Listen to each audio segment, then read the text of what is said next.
नमस्कार दोस्तों। आज हम जानेंगे कि दया क्या है। दूसरे के दुख को अपना दुख समझना और मन में उसके लिए सहानुभूति और मदद करने की भावना का होना ही दया कहते हैं। दया कभी भी दूसरों पर तरस खाने का नाम नहीं है, बल्कि उसके दुख को कम करने की एक सच्ची नीयत और एक अच्छी सोच रखने का नाम है।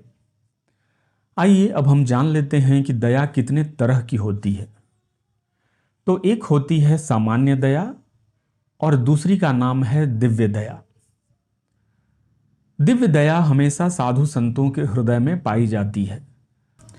साधु संत से मतलब ये है कि जिसके भी हृदय में एक कल्याण की भावना रहती है, जो सिर्फ अपने स्वार्थ तक नहीं सोच पाते, जो हमेशा दूसरों की भलाई के बारे में सोचते हैं, जो हमेशा अपने आस पड़ोस में प्रेम बनाए रखते हैं, अपने घर के साथ साथ अपने मोहल्ले को भी साफ रखते हैं, ना तो सड़कों को गंदा होने देते हैं, ना नदियों और तालाबों को। शास्त्र ऐसे ही लोगों को साधु और संतों की कैटेगरी में रखता है और ये हमारे आसपास देखे जाते हैं। तो दिव्य दया हमेशा ऐसे लोगों में पाई जाती है, जबकि साधारण दया वो दया है जो साधारणतः हम सब लोगों में होती है। जब हम किसी को दुखी अवस्था में देखते हैं, भूखा प्यासा पाते हैं, या देखते हैं कि तन पे फटे चिटे कपड़े हैं, तो हमारे मन में जो दया आती है वो सामान्य दया कही जाती है। सामान्य दया का भाव भी एक अच्छा भाव है, पर यह हमेशा सही नहीं हो सकती। कभी कभी सामान्य दया का भाव मनुष्य को अपने कर्तव्यों और अपने सही कामों से भटका सकता है। वहीं पे दिव्य दया एक ऐसी दया का नाम है जिसमें मूल कारण को ही खत्म करने की भावना साधु संतों के हृदय में रहती है।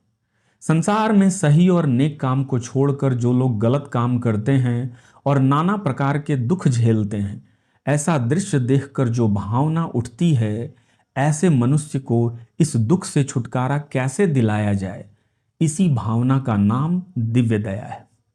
आइए हम इसे एक उदाहरण से समझते हैं। हम सड़कों पे, रेड लाइट पे या फिर अपने आसपास बहुत सारे भिखारियों को भीख मांगते हुए देखते हैं। आप सबने भी देखा ही होगा। अब सामान्य दया के फलस्वरूप होगा क्या कि आप उस भिखारी को कुछ पैसे दे देंगे, पहनने के लिए कपड़े दे देंगे, या आपके पास जो भी बचा खुचा खाना होता है आप उसे दे देते हैं।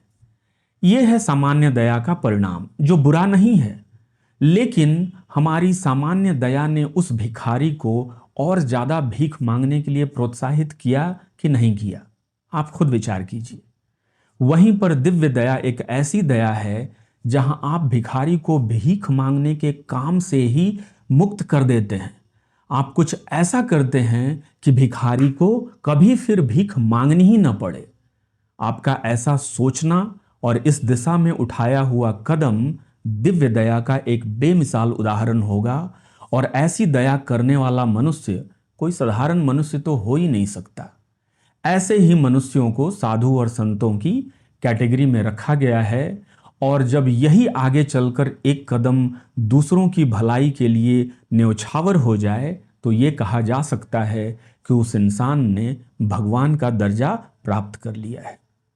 दोस्तों, आप जानते हैं इंसान और भगवान में फर्क क्या होता है? इंसान और भगवान में सिर्फ एक ही फर्क होता है।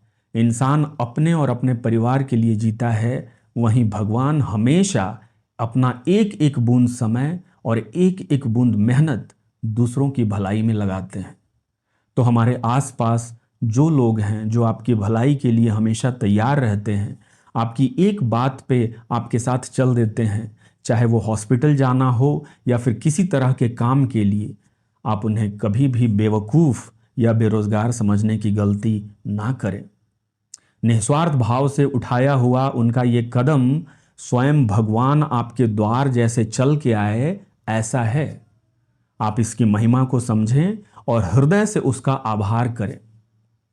महाभारत का युद्ध शुरू होने वाला था और अर्जुन के सामने अपने ही गुरु रिश्तेदार खड़े थे।